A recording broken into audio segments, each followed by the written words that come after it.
And we've got to finish defleshing this. Oh yeah.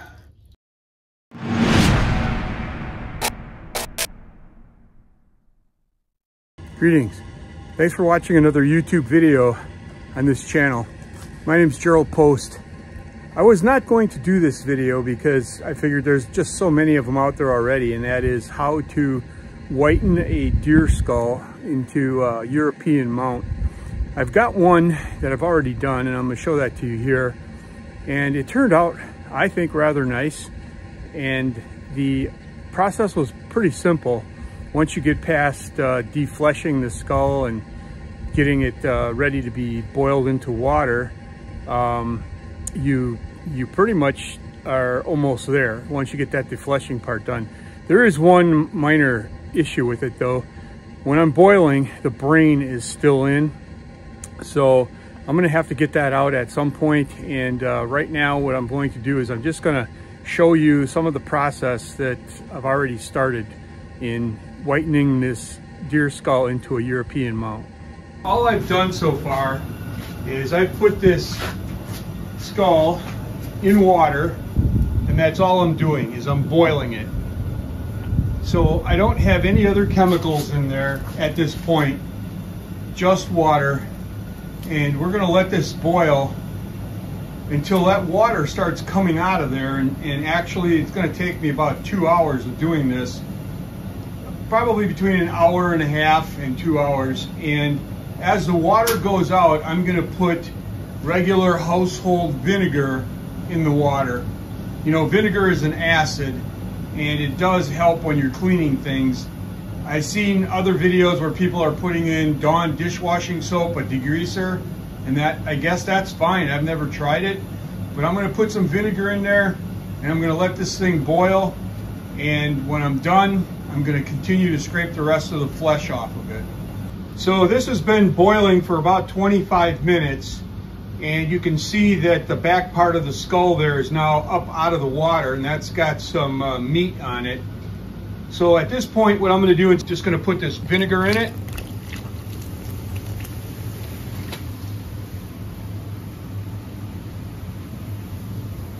We add a little more.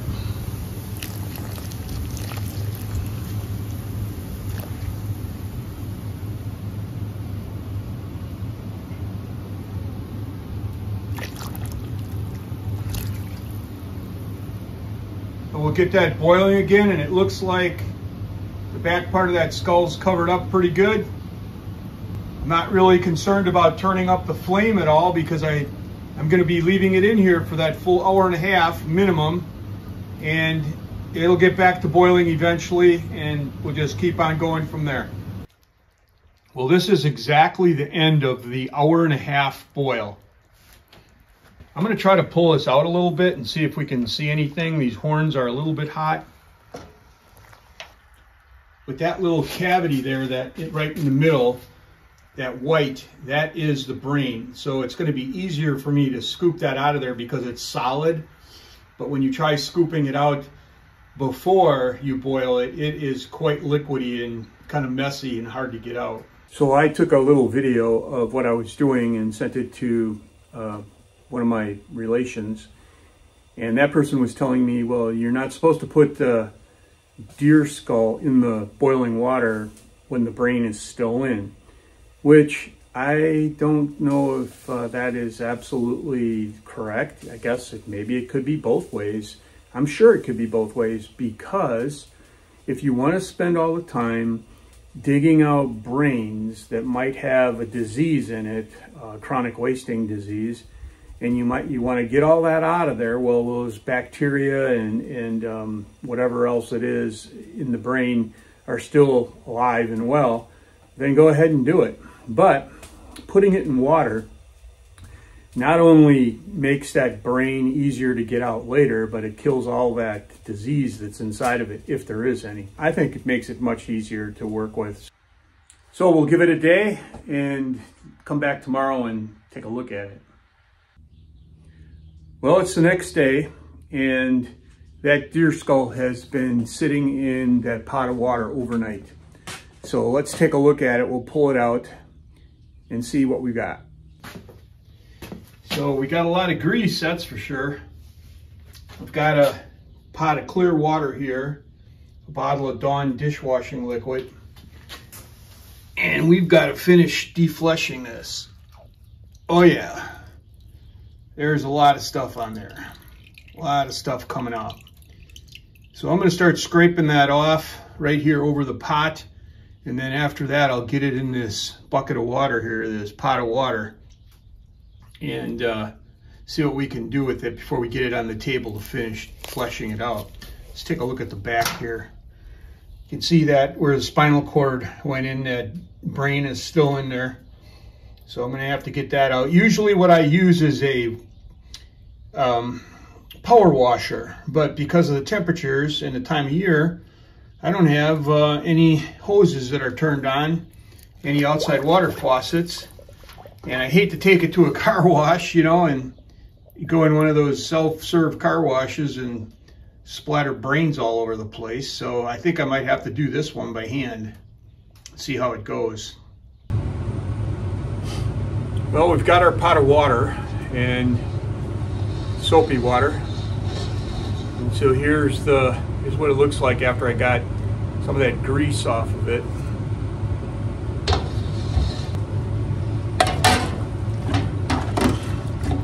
Get some water in here.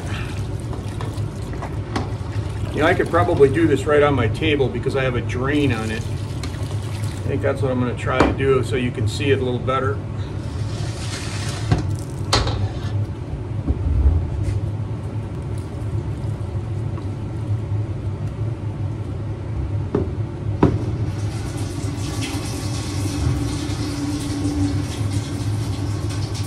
A lot of this just pulls right off of here. This is my first time doing it this way. Like I said, I usually use a power washer. I've got this really loose cartilage in the nose. I'm going to go ahead and cut that off.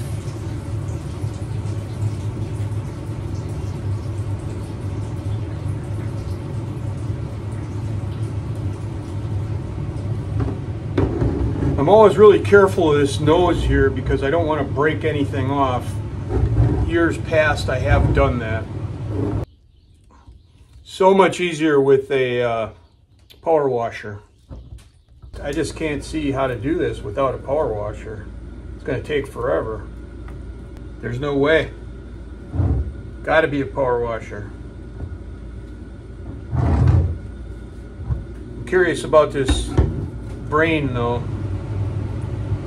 I can see where it shrunk down quite a bit in there. I brought this pick out here. It's like one of my mechanics picks. I'm going to try pulling some of it out with that.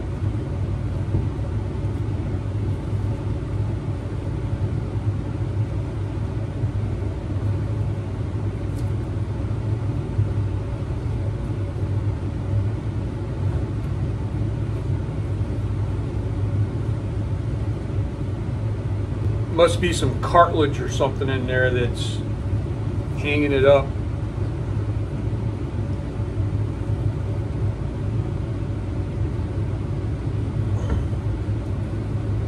Very rubbery there. Sticky and pasty too.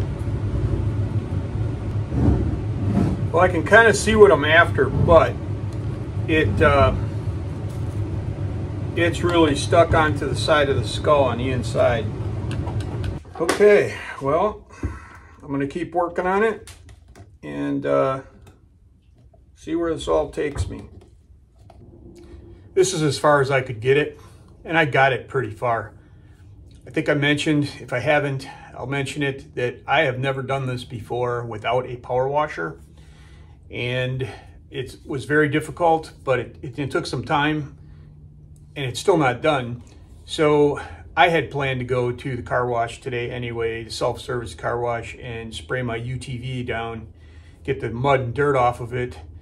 And I'm gonna go ahead and put this in the back of the UTV and spray it as well. So this is what it looks like right now. As you can see, it is definitely not white. And I've got most of the meat off. That underside there is proving to be difficult. The brain cavity there, that is completely empty now. I was able to scoop all that out of there with a pick and a scalpel. So this is going to the car wash with me, and hopefully when I bring it back, I'll be able to show you that it's a lot cleaner as far as the meat being taken off of it. We'll see what happens. I'm back from the car wash. Had to change my clothes. I got totally soaked, spraying everything. Not real bad, but bad enough that I needed to change. Anyway, I did spray this when I was there, and the first thing I noticed was their sprayer and my sprayer, which is that gas-powered high pressure sprayer that most people have. The pressures are completely different for obvious reasons. I suppose if they put a real high pressure sprayer in a car wash, somebody would peel the paint off of their car maybe. Anyway, it did clean it up a little bit, but as you can see here on the bottom, there's quite a bit of flesh still in here that I'm going to have to try to get out. The brain cavity now is 99% clear. So tomorrow, I'm going to be picking on this thing just a little bit more, and I'm thinking also about busting out these nasal passages right here, the very fine bones. And the reason being is that there's flesh back in there. And if I use this hook, I'd probably be able to get in there and pull it all out. So I'm gonna have to look at my other one and see. I don't think I have those in my other one. I think they're gone. And it matters to me in the sense that you want it to look as nice as possible, but you definitely don't want some stinky skull hanging in your cabin or wherever it is, because that stuff will rot. Then the other thing is that I have one of these teeth whitening cards, and I'm not sure, I don't think you're going to be able to catch this on my iPhone, but on this card here, on this side is the number 10, and I'll hold it up there so you can try to see it. And when you match that up, this has got several different shades on it. So when I match it up with, say, the top brow here, it's a 10. And as I go down the line, I guess I get a 6 or a 5 in this area right here where it's a little bit lighter. So I'm going to try to hold this up to the camera and see if you can see that.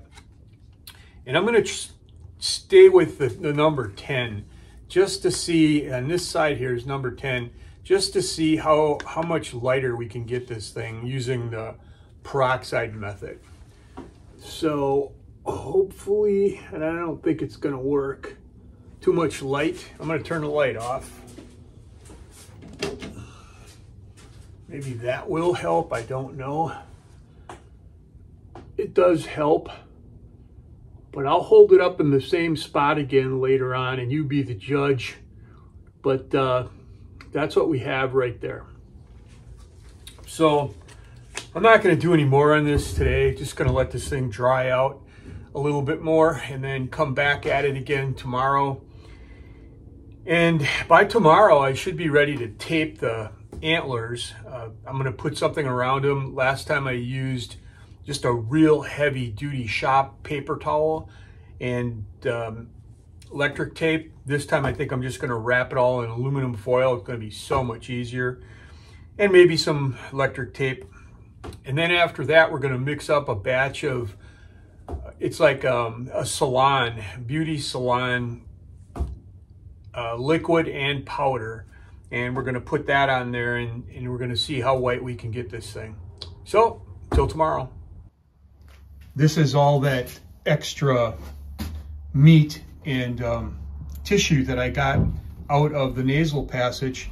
I noticed on my other mount that I just did, the nasal passage bones were still in there, and I didn't have to take them out because I used a high pressure washer on it. But in order to dig these out, I literally had to break those bones out of there so that I could get way in the back of the nasal passage to scrape all that meat out. So at this point, what I'm going to do is I'm just going to clean it up with some soap. And then after I clean it up with some soap and water, I'm going to start whitening this skull.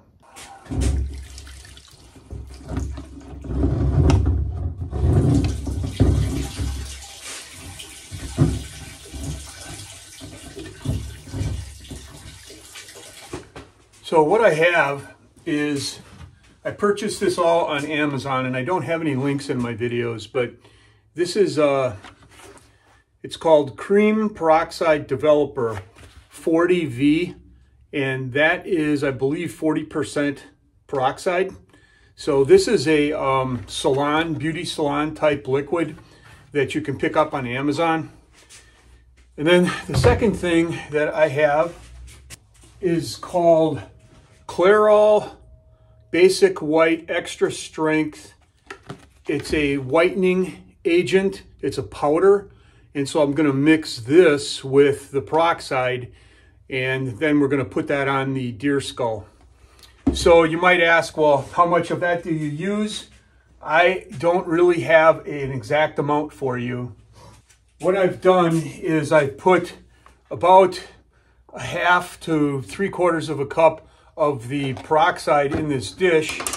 And what I've always done before, and I haven't ever measured it out, it does come with a little scoop, but what I try to do is just put enough of this in there that the liquid is still malleable enough that I can go ahead and paint it on the skull. So I'm going to start off with just a heaping spoonful of this stuff, and then mix it up and kind of get an idea of what it looks like. And if I have to, I'll just add some more liquid if it gets too dry. Now, some people have told me that you have to have heat. My son was telling me, he's in Texas, he was saying that he knows people there that what they do is they do the same process, but then after the deer skull is painted with this liquid, they go ahead and they wrap it in plastic, and then they put it in their cars or trucks, and they let the heat from the sun heat the car up or the truck, and then that heats the skull up as well, and you need heat to activate this. I have never had heat applied to any of this, and so I really can't speak to that, but I did have the last deer skull that I did. It was actually, I think, turned out pretty good. I know I showed you a picture of that. So it turned out white enough. I really didn't have to heat it. So why go through an extra process if you don't have to?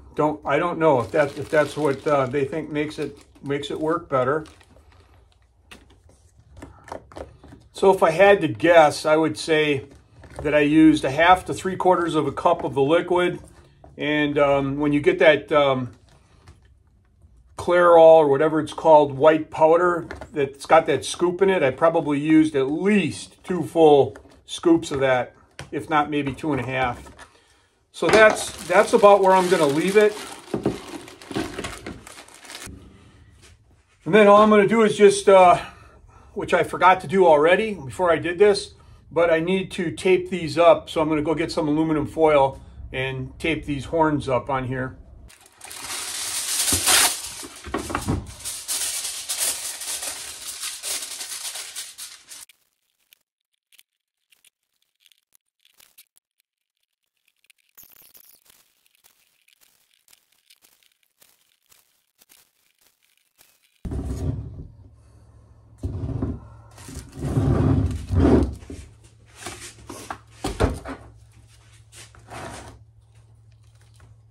This is about the consistency of this liquid at this point.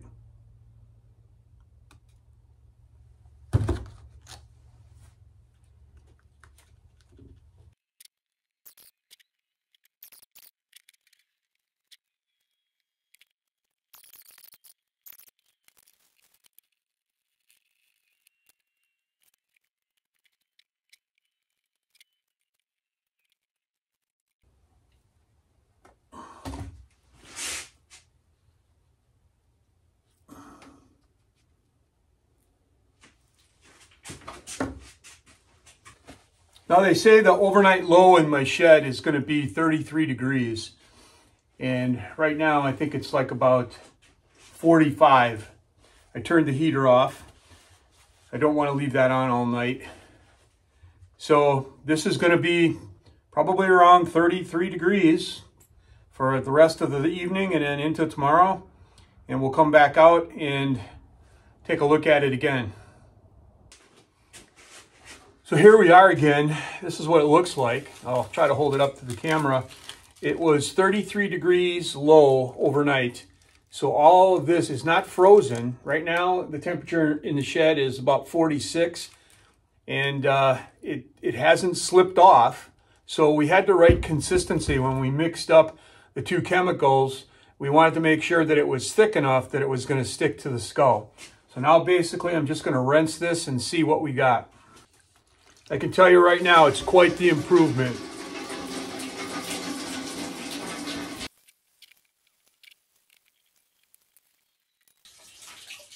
I don't really remember what color number we had before. I'd have to go back on the video and look, but I know we kind of used the top of the skull here to determine that. And this isn't quite as white as I would like it. Right now I'm thinking that this is probably, let's go this way, maybe you can see too, maybe not. This is probably a 3, kind of like right where that orange mark is on there. Maybe a 4, but a 3 or a 4. So it has gotten much brighter than it was. I'm not sure, but I think it was like 8 or a 9. So now it's a 3 or a 4. However, we're going to put another coat of this on and let it sit for another 24 hours just to see if it gets any brighter. Now, would have heating it up, if it was in a higher temperature environment, may have made it whiter. It quite possibly could have, but I just don't feel like wasting the propane to heat this shed up while this is sitting in here overnight. And it's being done in the late fall, you know, almost winter. So this is what we're doing to just try to get this thing expedited by not heating it up. So I'm going to try putting more on and we'll see what happens by tomorrow. We've reached the last day of this deer skull whitening video. And as you can see, this is from yesterday. This would be the second application and it stuck on there pretty well. So today all I'm going to do is rinse this off and we're going to see what kind of color white we've got. But I'm pretty sure that I'm going to stop at this point after it's done because that white is good enough for me. I don't need to get it perfectly bright white. So let's see what we got after we can clean this up a little bit.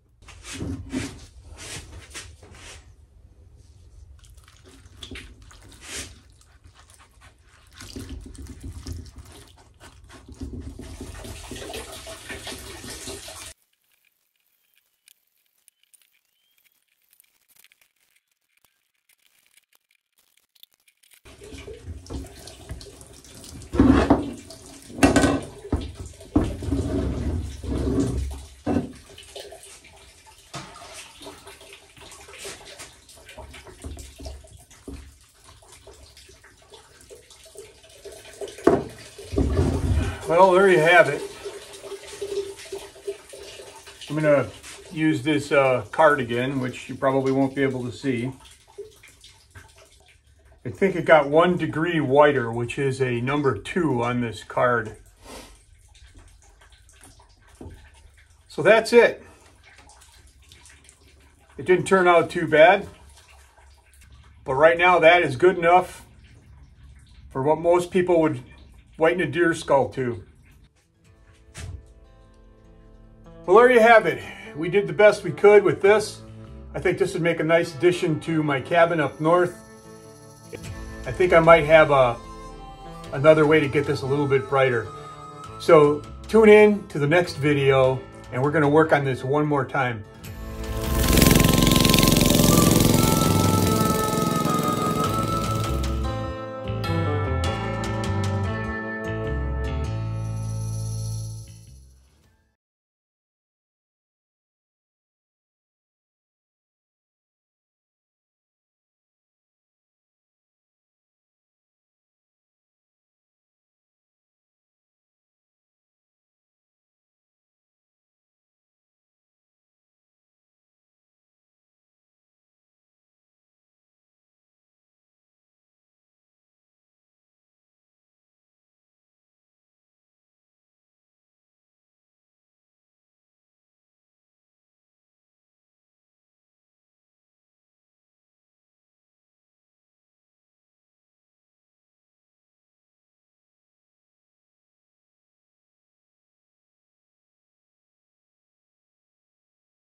Well, there you have it.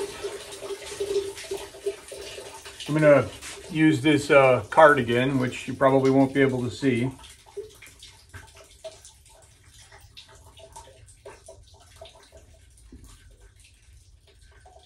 I think it got 1 degree whiter, which is a number 2 on this card. So that's it. It didn't turn out too bad. I kind of like it a little bit whiter, and I think I might be able to do that. But that will be in my next video, because what I'm going to do is I'm going to continue to try to whiten this. But right now that is good enough for what most people would whiten a deer skull to. I'm going to try one more time, but not with the same chemicals.